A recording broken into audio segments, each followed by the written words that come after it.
All right, welcome Hawk families, and thanks for coming and spending the evening with us. This presentation is geared towards our current juniors in the class of 2024. Our goal is to discuss some things to think about and plan as we roll closer to senior year. My name is Kim Klingon, and I am one of the counselors here at Hebron. There are 8 counselors, and with us tonight we have Mrs. Lovitz. Mrs. Bradley is going to be joining us too. Ms. Hood is here, and Dr. Fields is here as well. They're all on here getting ready to monitor the chat. So if you have any questions, then please feel free to put them in chat. And we have lots of people who are ready to answer questions for you. We also have Dr. Robinson here. She's waving there. And she's our college and career readiness counselor. And she and I are co-doing this meeting because so much of it has to do with the college preparatory process, and which your students should be working on right now. As a little bit of housekeeping, please make sure that you are on mute. I had everybody muted whenever you come in, but sometimes our system gets a little wonky. So if it unmuted you, make sure that you're on mute. And also make sure that your camera is off. And that's because with as many people as we have on, it could slow our system down. So whenever the cameras aren't on, unless you're presenting, then it makes it so that it goes a little faster and we don't lose anything. Also, this presentation is being recorded and it will be posted on the counseling website tomorrow morning. So if you get kicked off or have to leave or have to go and do something or need to share it with other groups or people who may have missed, then the presentation is online and it'll be on our YouTube channel. The presentation slides, as well as the page with all of the links that we're going to talk about today, are already posted online. I have a QR code that I'm going to put up here in just a minute. So if you want to have your phone ready to scan those, then you'll be able to pull them up. If that's not a possibility because you're using your phone for this, then it will be available online so you can see each of the slides and have the links as well. Again, speaking of the chat, we do have our counselors that are available to answer any questions if you have them as we go along. So if you have any questions, don't wait, make sure that you put them online. Okay, so I will go on ahead and share my screen here with everybody.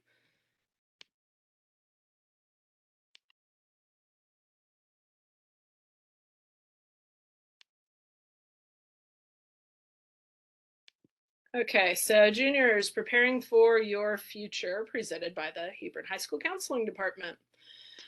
In our meeting today, we're going to talk about testing. So the PSAT, which your students either took optional this fall and will be receiving scores, EOC, SAT, ACT, and TSI. We'll talk about thinking about senior coursework and registration information, beginning the college search, college applications, financial aid and scholarships, NCAA, as well as military academies and the military. Again, here are the QR codes that I was talking about earlier. So on the left, we have a copy of the slides from the presentation. This is what I'm doing right now. And then we also have links from the meeting. That's about 2 pages of different links.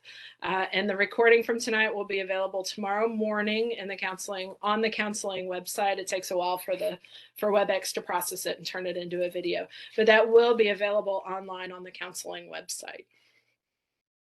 I'll give everybody a minute to scan that if that's something that you'd like to do before moving on.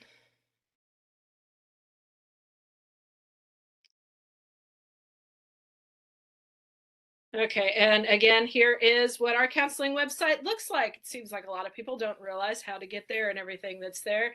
This is a one-stop shop for everything that we have going on in the counseling department. So whenever you pull it up, it has the link for everything that we have going on in our department. If you missed a meeting and need to see what it was or get the slides or anything from it, then we'll have that in the buzz. On the left-hand side is where we have all kinds of course selection information and places to order a transcript, and where you can get a link for the counselor recommendation packet, as well as our link to our Twitter feed where we put lots of things as well. So whenever it comes time to do anything that has to do with college planning, career planning, schedule planning, transcript ordering, the Hebron Counseling website is a great place to go for that. PSAT results are going to be available on December 6th, and that is available through your students' College Board accounts. So they'll go to the College Board and they can click on Understanding Scores and they can see the score report and get personalized SAT practice based on their scores, on their PSAT score. There is also a sample score report that's available. So even though it's going to be available on December 6th, which is in just a couple of days, it's not a bad idea to go online and see a sample score report so that you know what you're looking at whenever it's there. A lot of times people will contact us and say, I don't know how to get to that. Well, College Board is their own company, so we don't have the students' login information. They have updated the login page so that if a student needs help finding their information, then College Board will help your student to access that. If your student took the PSAT in 10th grade, which if they were with us, they did, or even took the PSAT 8-9, then those score reports will be available as well as ACT scores. So I would go on ahead within the next couple days and log on into that, have your student log into that College Board account so that they make sure that they have it. Some states will have their scores available on the 5th and others on the 6th. So if they wait to log in until the 5th or the 6th, then the system may be bogged down. So it'd be nice to go on ahead and have that login earlier.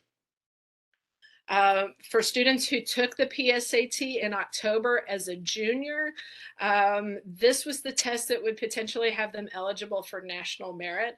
So if you or your student feels like national merit is a possibility for our highest performing students, then there is a junior senior handbook that's available, or go to on our district, on the counseling webpage, it's there, or your student can go to nationalmerit.org for more information on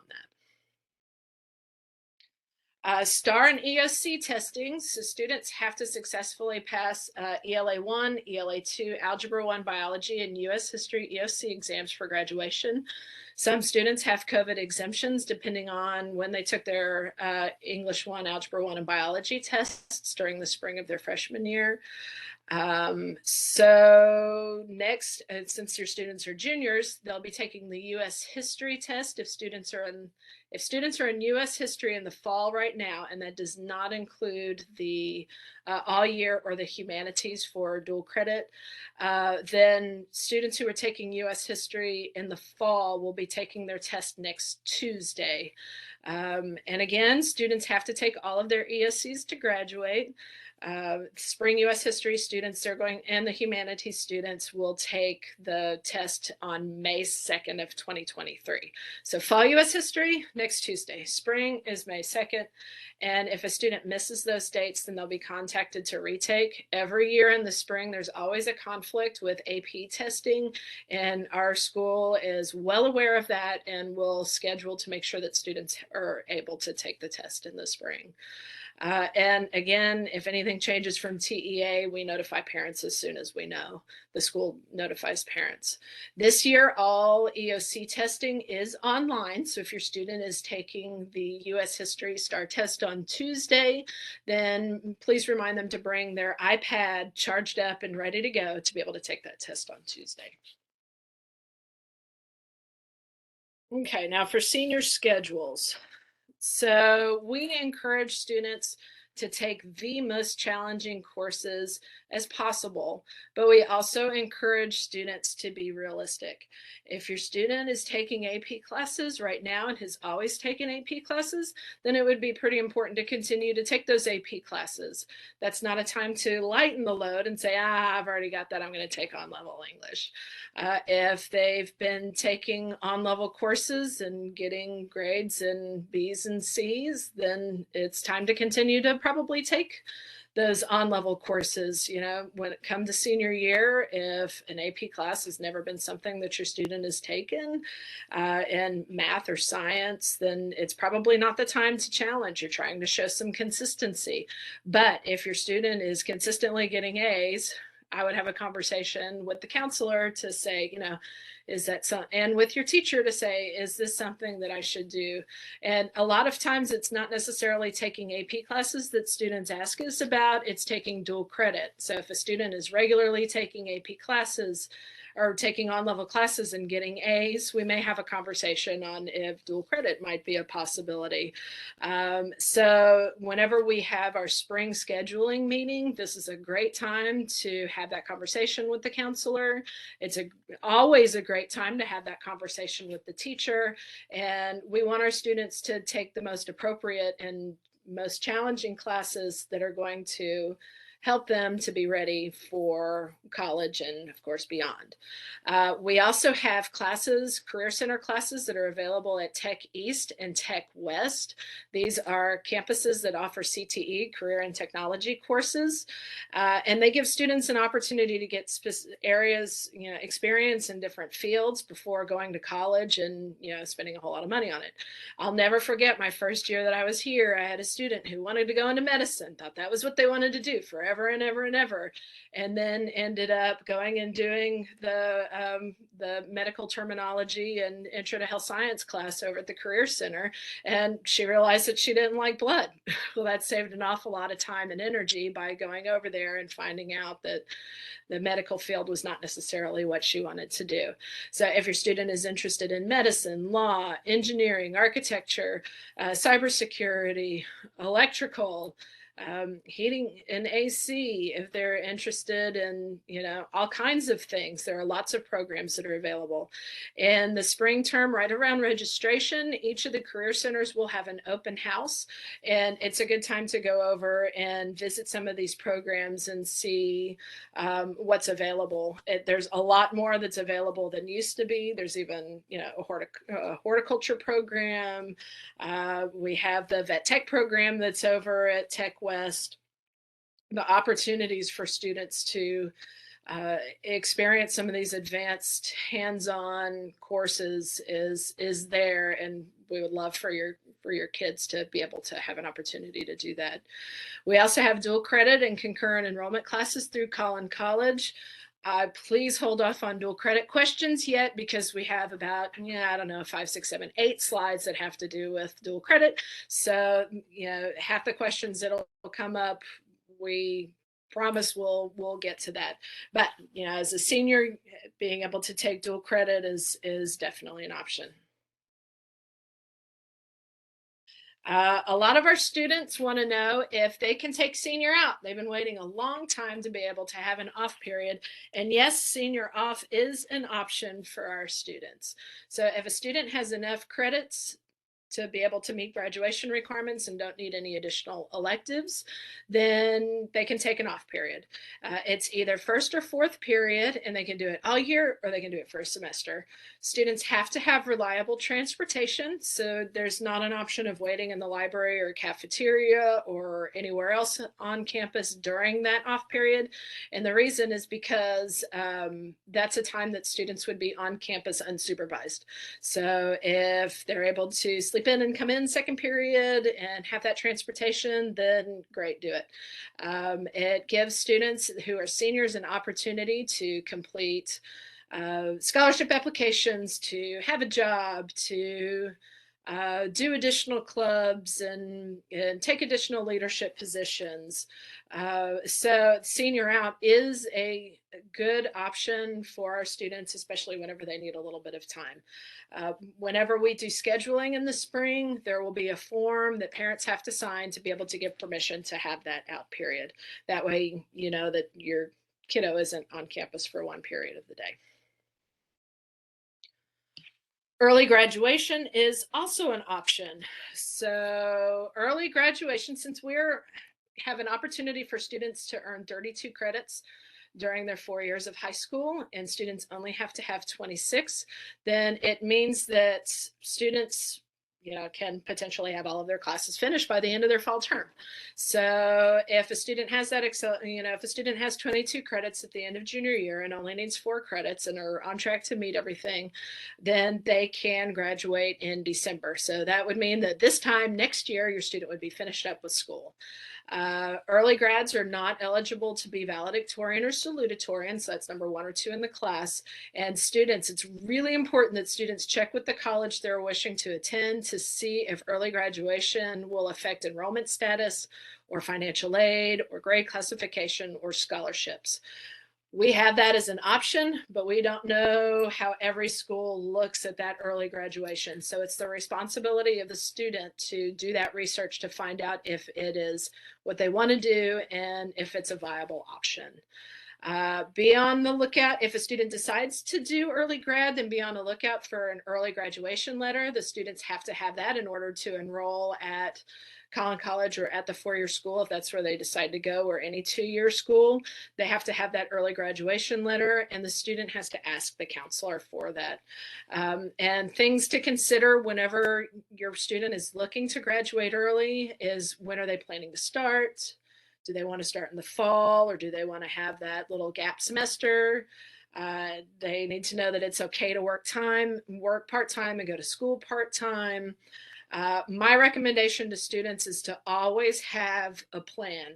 The worst thing in the world is if a student says, oh, well, you know, I think I'm just going to take a little bit of a break.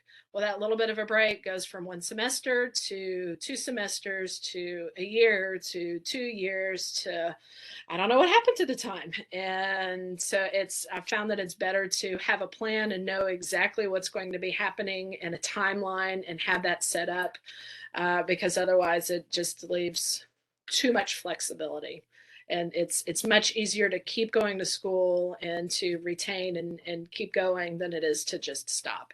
Another thing to consider is that even though students can come back for prom and the senior trip, and of course, especially for graduation and walking the stage, it's really hard to come back whenever you've had that separation. There's a maturity that happens whenever a student graduates. They've taken that step and moved forward. So even though it sounds really good to come back, they don't always come back to do those fun senior-y things.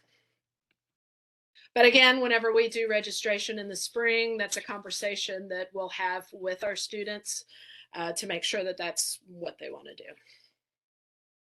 Okay, college admission tests. The college admissions tests are the SAT and the ACT. So the SAT tests students' knowledge of subjects, and that includes critical reading and writing, and mathematics. They cut out the writing section.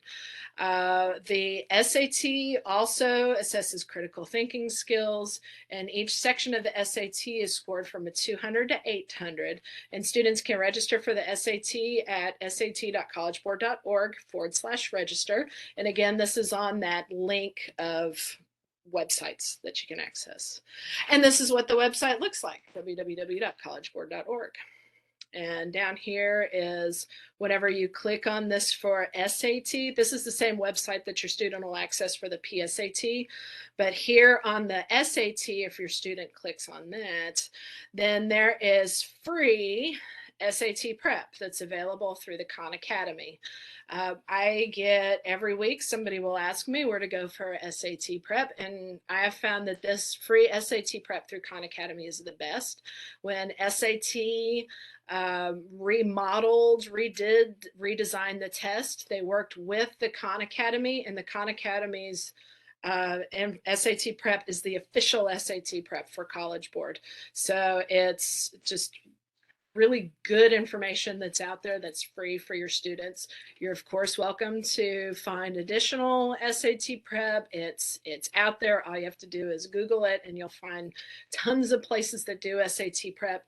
But the Khan Academy is the one that did the official planning with SAT whenever they redesigned the test. The ACT is the same, it's another admissions test. So it assesses high school students' general educational development and the ability to complete college level work, similar to the SAT, the same goals. Now I have to tell you, another question that I get all the time is, which test do I take, the SAT or the ACT? And the answer to that question is all schools will take either. Some schools are still SAT and ACT optional, so then they'll use the SAT and ACT for placement, and they'll use it for scholarships and additional programs. So just because it's optional doesn't mean they don't use that information. And so my recommendation for students is you SAT once, you ACT once. If you get the score that you need to go into the university you're wanting to go to, then there's the only reason to retake it would be to get a higher score for scholarships. But if you get the score that you need and you don't need to redo it, then there's no reason to test a third time. Again, it's ACT's multiple choice, and it covers 4 skill areas. There is an optional writing test that measures skill in planning and writing a short essay. Some schools that will take the ACT will have the writing test as a requirement if you turn in the ACT. So it's important to research the schools to find out what their testing requirements are to make sure you're taking enough or not taking too much or taking the appropriate amount of testing that you need to take. And again, you'll register at actstudent.org. We recommend that a student takes either the SAT or the ACT by the end of your junior year, and that's so that there's a number to work with and an idea, and it takes the pressure of completing everything for college in the fall. It takes some of that pressure off. And here's the website for the ACT. So whenever you go to actstudent.org, you can click for register for the ACT, and then your students will be registered for the test. The school actually offers a free ACT or a free SAT for students. Students can only do one free test. So for juniors, the ACT is offered in the spring term, and at Hebron, it's on March 7th. It's on campus. The SAT will be in the fall, and it will be for seniors. So if your student is planning on taking both tests, the SAT and the ACT, then this is a really good opportunity to go on ahead and take the ACT and have it during the school day. Now, if your student takes the ACT and it's the free test in this spring, then they can still pay and take the SAT in the fall and do it during the school day. The tests are available during the weekends, so they do have Saturday test dates, but these are our only 2 that are offered during the school year. I have a list of the upcoming test dates coming up here in just a minute. There are not very many summer dates. They usually have like one at the beginning of the summer, and then the next one's in October. So right around graduation is usually when the summer test is. But this is the registration. If your student wants to sign up and do the ACT and have this be their free test, then our registration deadline is tomorrow. So this would be you can scan this and sign up and register for the test. If your student doesn't want this to be the free test, then your student can go ahead and pay the $37 and take the test on campus on March 7th. When the Google Doc is being completed, you can pick and say, I want this to be my free test or not. Again, so it would be scanning the QR code or just going to that website. The QR codes are up all around our school right now. Here we go, college admissions test dates. So SAT dates, we have March, May, and June, and then ACT, February, April, June, and July. So there is a July test date for the ACT. These are the Saturday test dates. As well as the registration dates. Again, this is posted online, and it's in the presentation if you downloaded the presentation. Make sure to ask for the results to be sent to Hebron so that we can have the scores on file as well, please.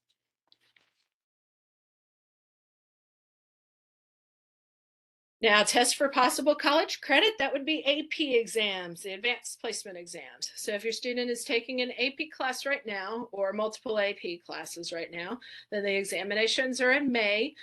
The student may or may not receive college credit based on the score, and every college has its own standards for what counts as credit or placement.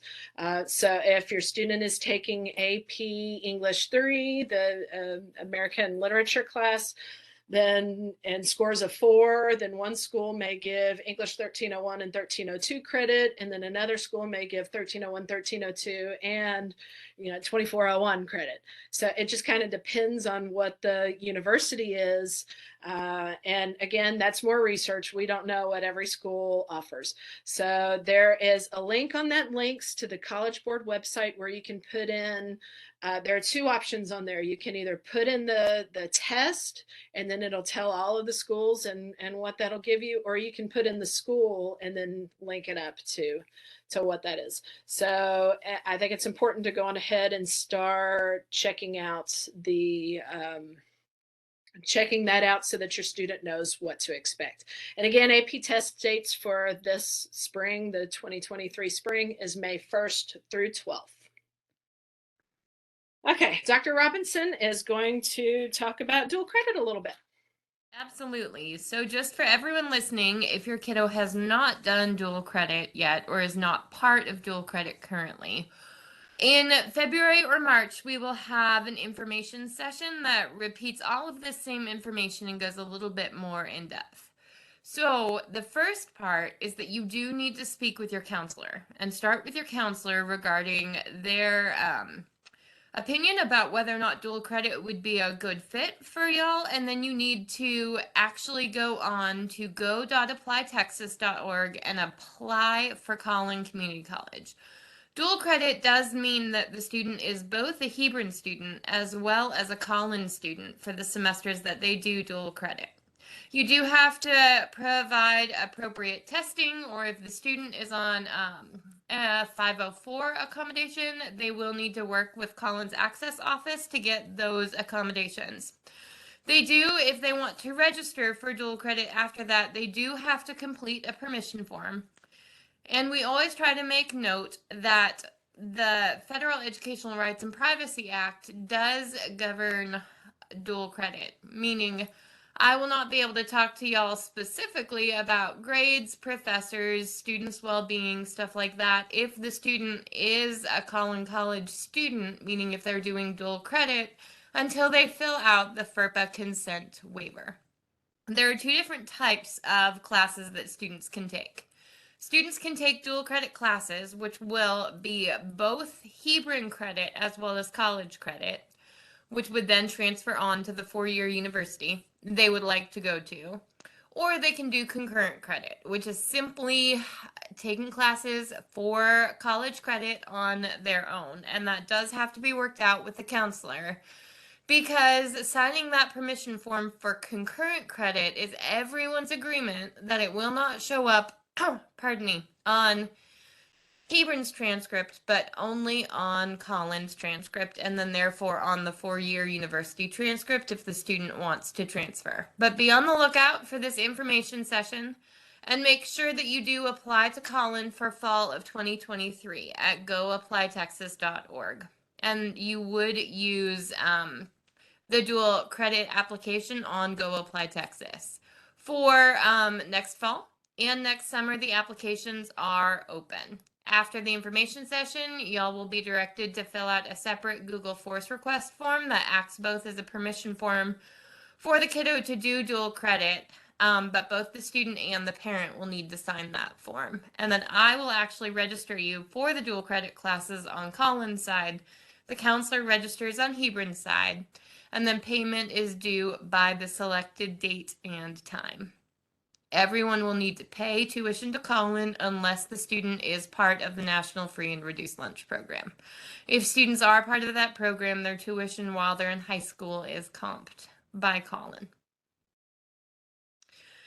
If students have not gotten the appropriate scores on SAT, ACT, or PSAT, or STAR, then the student will need to take the TSI Success Initiative exam. This test helps determine if the student is at college level with reading and writing and with math, or if they do need to take developmental courses prior to their regular coursework. Now, I'm sure some of you are thinking, but Mrs. Klingon just said that we should take the SAT during our junior year. Here's the rule in Texas, and this will count for any community college or state university or private school in Texas. If the student gets the ACT composite score of 23 with a minimum of 19 on English as well as math, they do not have to do the TSI. Similarly, SAT combined verbal and math score of 1070 with a minimum of 500 on each section, they will not have to take the TSI. PSAT and STAR scores allow approval and override into dual credit, but they do expire upon high school graduation, and universities will need to see something a little bit more official than PSAT or STAR for admission to the university.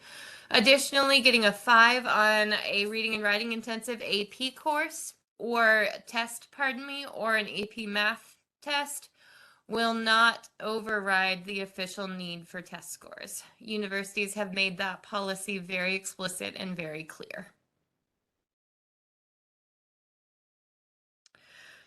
So this is my favorite part of my job, is to help students with the college search process. I am happy to meet with you as a family from 4 to 5 over Zoom if you want to do that. Or I'm happy if students want to scan my QR code. I'm the bottom right QR code on the counselor QR code list, and I am happy to pull the student out of class. We do have our annual Spring College Fair on February 1st, and our counselors are always available to help your students out. We just did a presentation to our seniors and advisory today, and that was my 4th out of 4 college tips. There is so much college going conversation and support at Hebron that your students really do need to use the resources at hand. The internet has great resources out there. Our favorite resources are listed below here, but I really do want to encourage you guys to visit college-specific websites. I'm finding that especially with a lot of our seniors, I'm talking to them and they have not necessarily looked at the admissions requirements for the college websites. As the students start to narrow down their list, I really want to encourage y'all to write down a list per university that the student is interested in about what is required for admission for the university. They all have different admissions requirements, though they're all somewhat similar. Some universities require certain SAT scores or ACT scores. Others have a much broader range. Others don't require recommendation letters or essays. Some require the entire package. So y'all just really need to be aware as a family of what is required and then start planning ways to make sure that those tasks get accomplished. We also love to encourage y'all to schedule a college visit. You do get a couple days off from school to do these college visits if you want to go, and we do encourage you to do them while the campus is in session. We would rather have you do them at all than not doing them. So if a weekend or summer is your only option, then please go ahead and do that. But it's always better to go when school is in session so that you can actually see what the campus looks like. Attendance offices will need a letter from the college on their letterhead stating that the student was there for an official campus visit, and it has to be signed by a college official. However, these letters are very common, and that is not any type of an odd question for them. But it is a great way, 110%, to get a feel for what that university is like. Additionally, because there is so much college going conversation in the DFW area, several schools have offices and specific dedicated counselors in the DFW area. We have those counselors rotate through on different days during our lunches, and they are also all able to be contacted by phone, as you see on this slide, about making a Zoom meeting with you as well. They get paid full time to have these conversations, and getting to know an admissions counselor can be very helpful.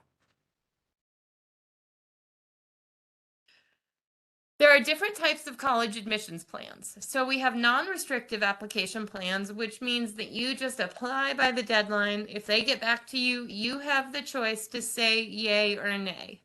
Regular decision means the very last possible time, though you can always turn the application in earlier. Some universities will do a rolling admission. Collin also does this, where they process the applications as they get them. Other universities say, no, we will not start until January 1st or January 30th or whatever the date is that they set. Asking about those unpublished dates on these university websites is also completely fine. Those are very normal and acceptable questions to ask. Early action just means you're applying priority. It is not restrictive, but you're saying, I'm getting my application in sooner, so please, please contact me back sooner than all the rest of these folks. Now, we have things that we call restrictive application plans, and those are binding contracts between you and that university. We've got early decision, which is what I did and my husband did because we knew that there was a university that we both wanted to go to. So much so that we would have said no thanks to anywhere else and yes to that university. But that also meant that our application fee was higher and that we did have to put some money down. That also meant that if we said no and then we went somewhere else and wanted to transfer back to where we initially applied early decision, the university would say no back to us because we said no to them the first time, and we would forfeit that application fee and the enrollment deposit. The reality is that it is not a bad thing to not do early decision or restrictive early action, which is similar, just a little bit less binding. If the student 100% knows where they want to attend and knows that they would say no to anywhere else, then go ahead and do early decision because the student will know much, much sooner. However, if the student doesn't know, that is completely fine. It doesn't preclude them from admission, and it doesn't make admission any more difficult or any easier, truly. However, the bottom line in italics is something I really, really want to bring home to you. No matter what plan you take, you do have to meet the deadlines.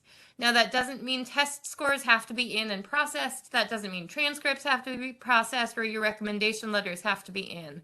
It means that you have had to have everything postmarked or time-stamped by that date saying that I did my part and I abided by your timeline. Now, all of these other supplemental parts, they have been ordered and they are on their way.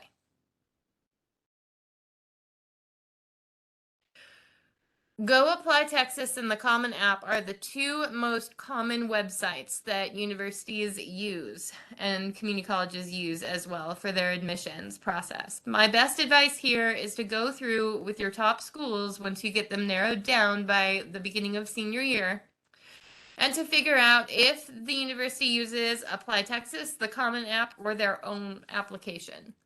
What we hate to see is that students do not get the bang for their buck and maximize their options and end up doing 4 different applications when maybe they all use Apply Texas or maybe they all use the Common App. So as you're researching admissions requirements, also look at what type of platforms those universities use for their application processes. The Common App does require students to upload teacher and counselor recommendations, whereas Apply Texas is not as stringent on that. The Common App really is way, way more diverse because it's not just for Texas, but every university and community college in the state of Texas also has to use Apply Texas.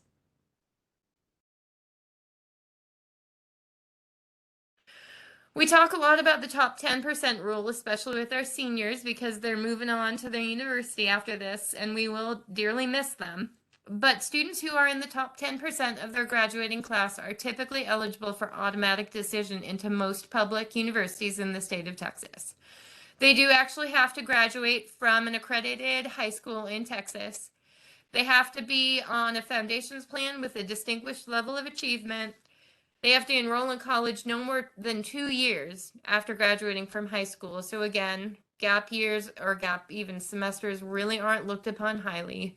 And they do have to submit an application to a Texas public university before the institution's application deadline. They do have to provide SAT or ACT scores. They have to take the TSI unless their SAT scores or ACT scores exempt them from that as well. If a student is not top 10 and they would still like to go to something like UT or A&M, those universities truly do a holistic review on every single application.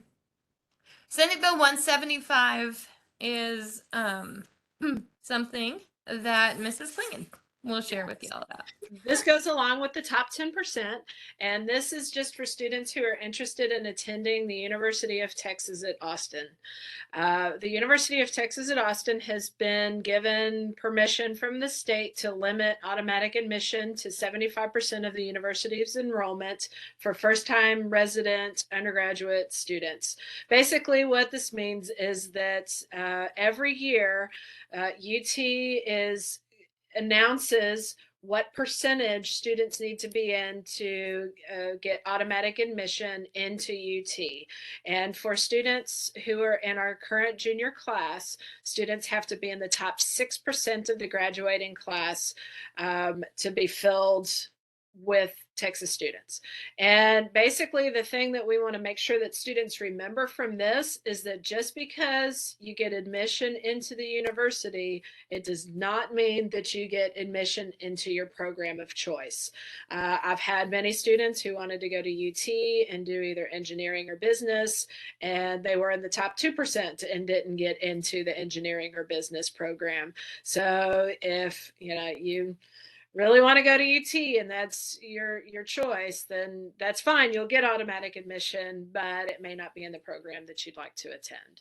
There are additional methods of admission to UT and anybody who's not in that top 6% would automatically go under holistic review. They do have programs that need to be filled.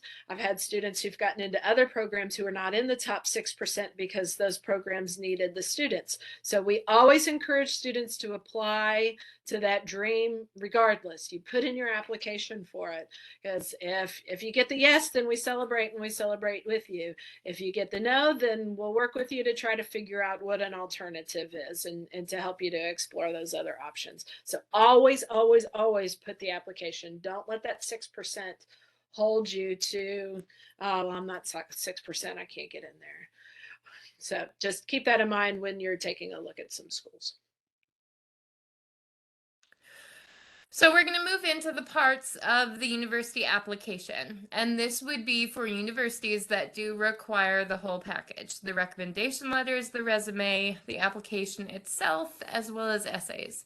We really always want to remind y'all that the application is a professional document that is a reflection of the student's whole person. The application really does need to look professional. So often I talk to students and say, if your application doesn't look professional, you are doing yourself a disservice. Please make sure you proofread for spelling.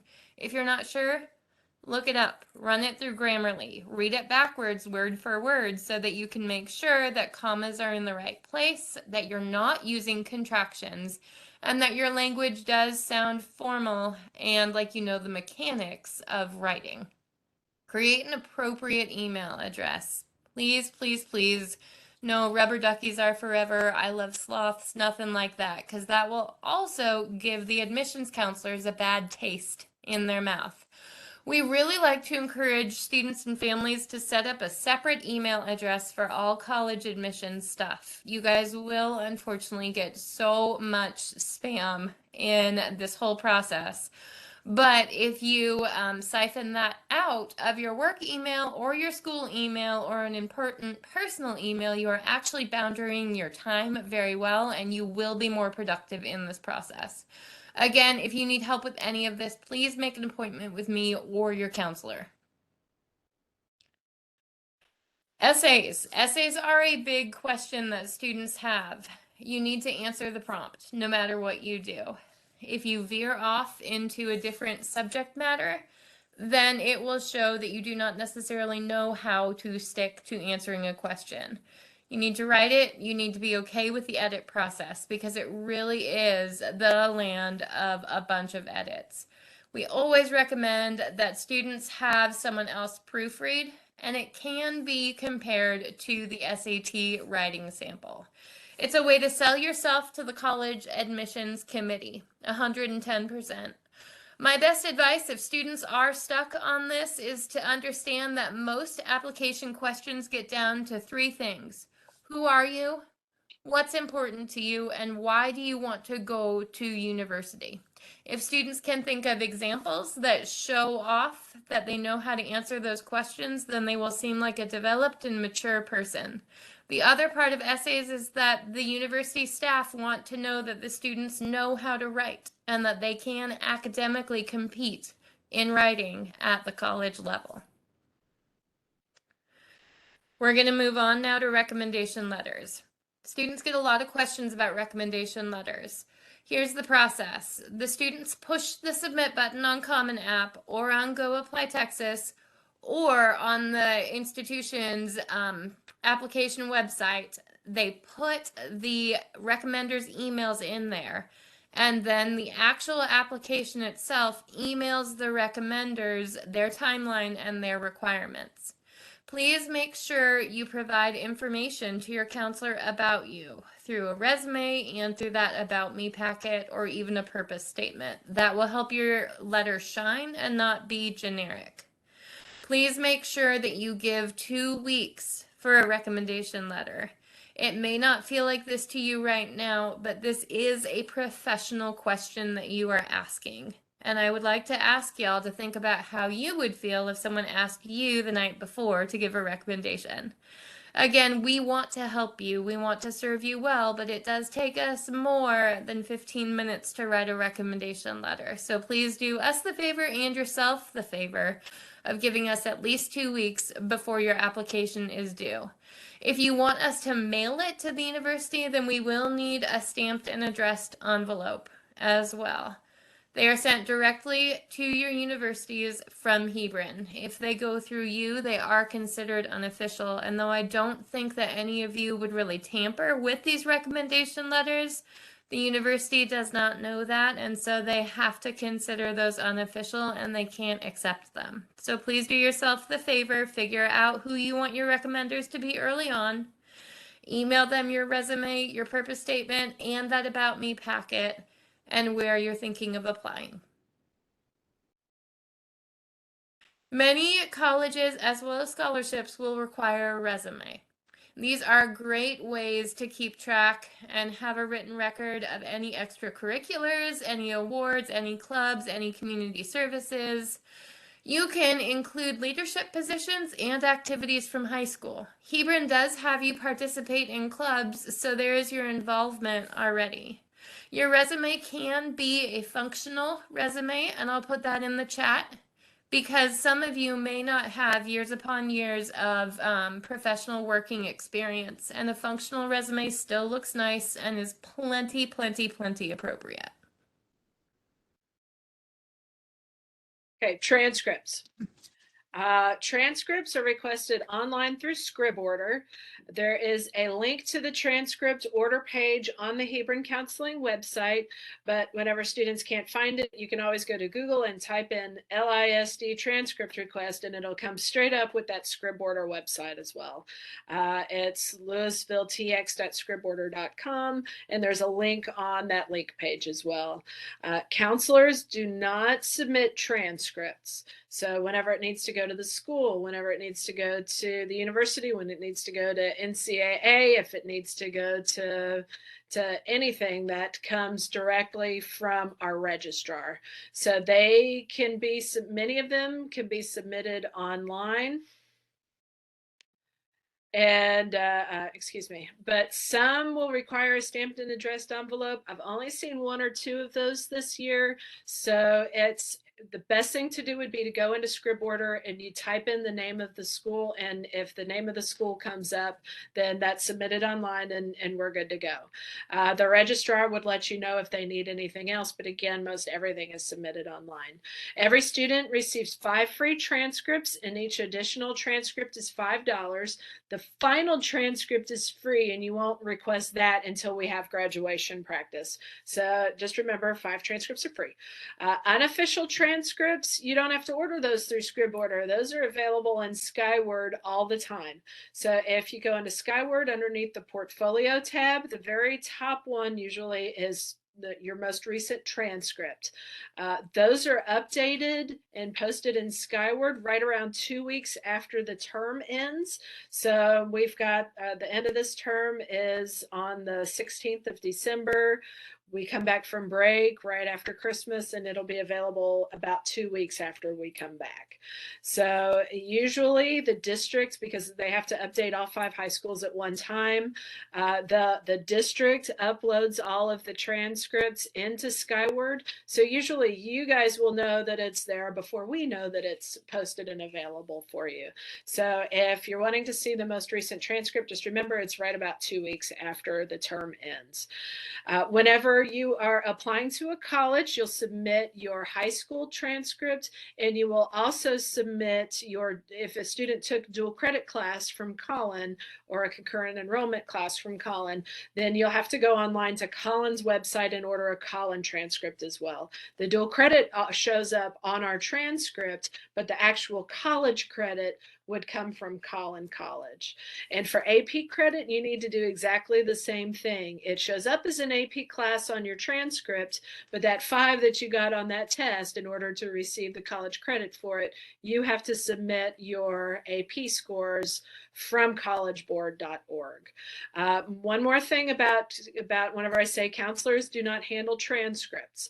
In Common App, when you're completing the Common App, and we'll talk about this more in the fall whenever your students come back to school, there is a school report that is submitted, and there is a counselor portion. We submit the counselor portion, and there is a transcript in there, but you still have to request your transcript to be ordered through ScribOrder, and it'll end up going through both places there.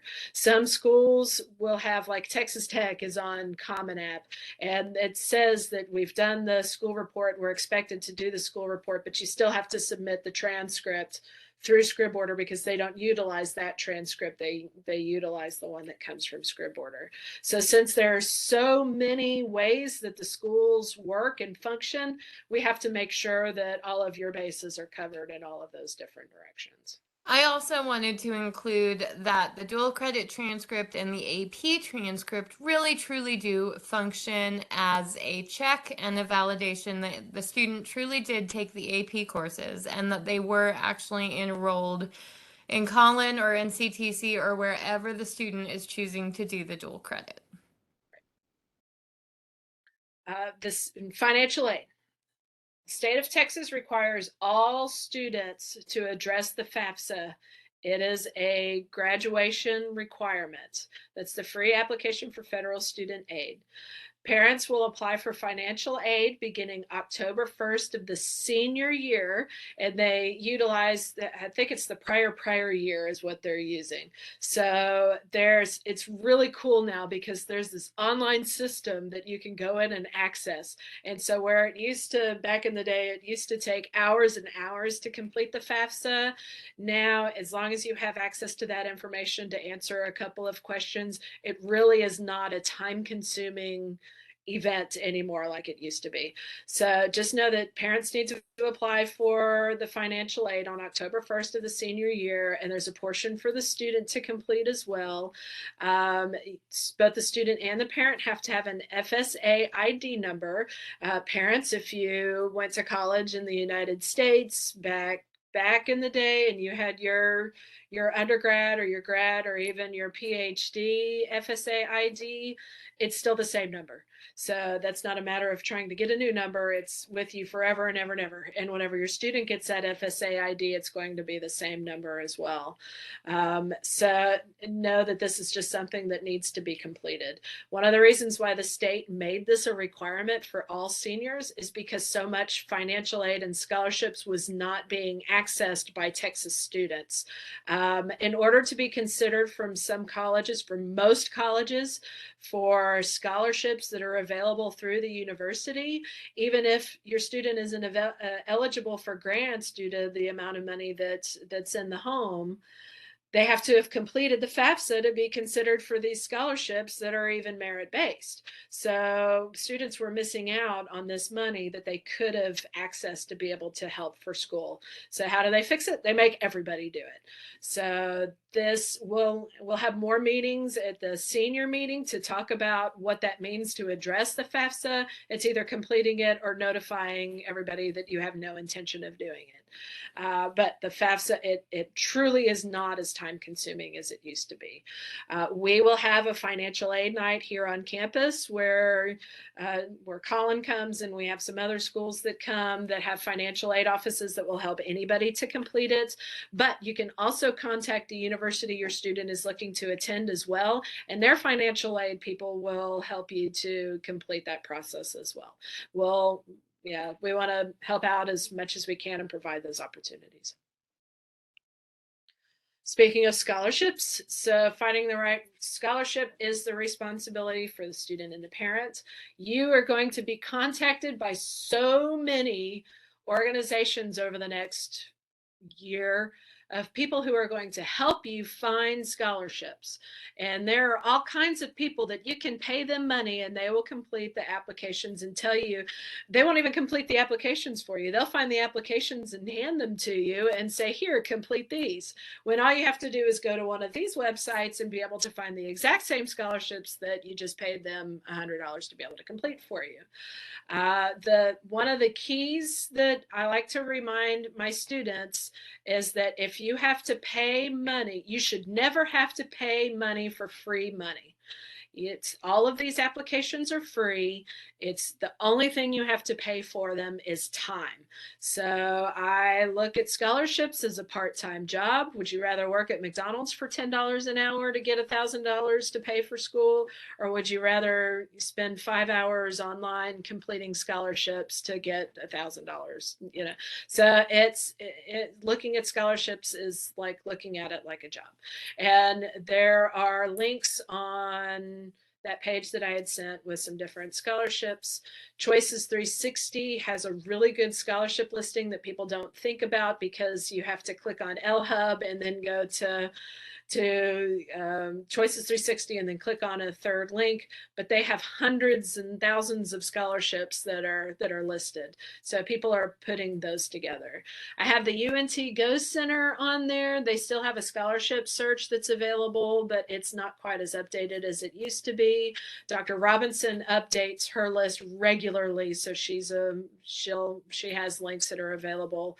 UNI Go has all of those fun zombie apocalypse scholarships and the 5th month scholarship and all of those. And we post our websites on the Hebron Council, or we post the scholarships on the Hebron Counseling website as well. For the NCAA, if your student is planning on playing Division I or II athletics in college, then it's important to register with the NCAA Eligibility Center. They process academic qualifications for both at D1 and D2 schools. Students have to register with the Eligibility Center and then send their SAT and ACT scores, and then they can be recruited to play ball in college. So it's important if your student is wanting to be a college athlete to start and has not already registered with the Eligibility Center, that's important to go on ahead and do that now and get it started so that you can make sure that your student is eligible to receive scholarship money for a Division I or II school. There's also a registration page for NAIA, so if your student is planning on attending a smaller school, then they would go through that process. D3 does not have an eligibility center that I am aware of or that anybody has told us about. So D1 and D2 is really the main one that's used. Some students are also considering military academies. So if that is something that your student is interested in pursuing, then the student needs to contact the Academy of Choice as close to after January 31st of this school year, junior year, and send a written request for the application to the senator or representative no later than April of their junior year in order to meet all of the requirements. We have the junior senior handbook under the academic planning tab, under the academic planning tab, you can click on junior senior handbook, and that gives more information about the military academies. And you can also go to the serviceacademyforums.com, and it has all of the military academies as well as updated information and Q&A for those military academies. Again, for military options, we have recruiters who come to campus during every lunch. We have every branch that comes up to our campus. And if your student hasn't managed to connect with one of the recruiters, then we have the contacts that can help. We can get your student in touch with the recruiter as well. And that's Air Force, Army, Marines, National Guard, and Navy. And we have the Navy ROTC that's here on campus. So we have more Navy representatives on campus than we do of any of the other branches, but we do have the other ones who come and visit. We offer the ASVAB every fall and every spring as well. We had our fall ASVAB back in November, and our spring ASVAB is on February 28th. Whenever we come back to school, if your student is interested in taking the ASVAB, I will be sending that information out to junior and senior families in order to register for that test. It's not just to get into the military or to be recruited for the military. It is an excellent college preparatory career readiness test to see where your student is in some potential careers. It's pretty fantastic. If your student took the test in the fall, we actually received the results yesterday, so I'll be handing those out either tomorrow during third and fourth period or Monday during the school day. Okay, so finally, we just want to make sure that everybody is prepared. Dr. Robinson's shaking her head, so I'm sure she has some words she'd like to put in on that.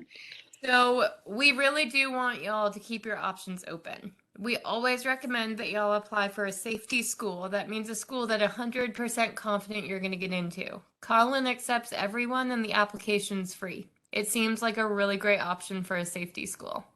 We also want y'all to have a plan. As I just put in the chat, I would love to encourage everyone on this conversation to see the remainder of this term and next term as setting up the plan. That includes setting up that little scholarship tracker document I was talking about. That includes brainstorming for scholarship essays or for college essays. That includes prepping for and actually taking the SAT or the ACT, knowing that you could always retake it if you wanted to, and visiting different colleges and universities that you could see yourself with 80% confidence being happy at, and with 80% confidence you think you could get into. It's always better to strike early rather than wait until the last minute. You do not have to do early decision, but I can guarantee you if the application is due on December 1st and you submit it on December 2nd, the university is going to say, sorry, you missed the deadline. So we do not want to see that happen to y'all. And like I said before, there is so many resources at Hebron to help y'all out as a family with this process. There are a lot of myths out there and a lot of lies about the college application process and a lot of noise. It is a hard decision to learn how to discern the truth from the noise, but we are here to help guide that process. So please take advantage of it, because we won't know what you need help with before you ask it. So I am here, the counselors are here, the administrators are here to walk you through this process. I tell every student that they are the captain of the ship, we're their crew, and we're happy to help steer, but the student really needs to be the leader and be empowered to take ownership of their college and career process. It can be scary for families, but if you start to see that transition happening and you embrace it, it can be really beautiful and really cool. We are here. We are here. We are here. We are here. Thanks all. Okay, so last but not least, we have resources that are available, and that resource page that we had at the very beginning of the presentation is on the Hebron Counseling website, so please access it. It's 2 pages of links of everything that we've talked about. One thing that I'd like to make sure that you have on your radar is we'll have the college fair, the spring college fair that's here on campus on February 1st. We already have 45 schools signed up and ready to come and visit with us. So, and we always have more that add whenever we come back from winter break. So we're going to be set up in the HAC up around the Hawk Activity Center, up around the very top around there. So it'll be spread out, and there will be lots of schools that are here and available to ask them questions specifically. When you come to Dr. Robinson, whenever you come to your counselor, we have a lot of knowledge, but they have specific knowledge on their specific schools and specific programs. So it's a great opportunity, and we do it specifically for juniors. This is for junior families to start that process and that research process, and actually get to speak to schools. A lot of times you'll go on ahead and figure out, hey, I want to go and visit, and get your short list of schools that you want to go and visit at that time. So it's just take advantage, and that's February 1st. Also, we will have our individual conferences with our students for scheduling this spring. So that's usually geared around picking your senior schedule, but it's also about, all right, you're picking your schedule because you're thinking about this school and this university and this path and these courses. So the junior conference where we're planning with our seniors is really, it's the most fun and it's the most productive of any of them. I love meeting with rising seniors. It's great. So keep those two events on your radar. If you have any additional questions, we're going to stay online, and you can keep typing them in for 2 or 3 more minutes. But also we have everybody's contact information. We are split by last name. So again, that's Mrs. Rayford, Ms. Chapman, Mrs. Lovett, Mrs. Hood, Dr. Fields, Mrs. Bradley, me, Mrs. Klingon, Mrs. Renee, and Dr. Robinson. We also have a student assistance counselor. She helps out with additional socio-emotional needs that our students may have, but we have a wide-ranging group of people who love to help your kids. So thank you so much for your time here, and please reach out to us if you have any questions.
I just happened to touch the chat, and I saw that somebody was asking about a specific school that would be at the college fair. Whenever we come back, that's one of the very first things I do is publish the list of schools that has promised that they'll come, because that's when the colleges will look and see which of their friends are there, and then they'll come also. So that's one of the first things that I post when we come back in January.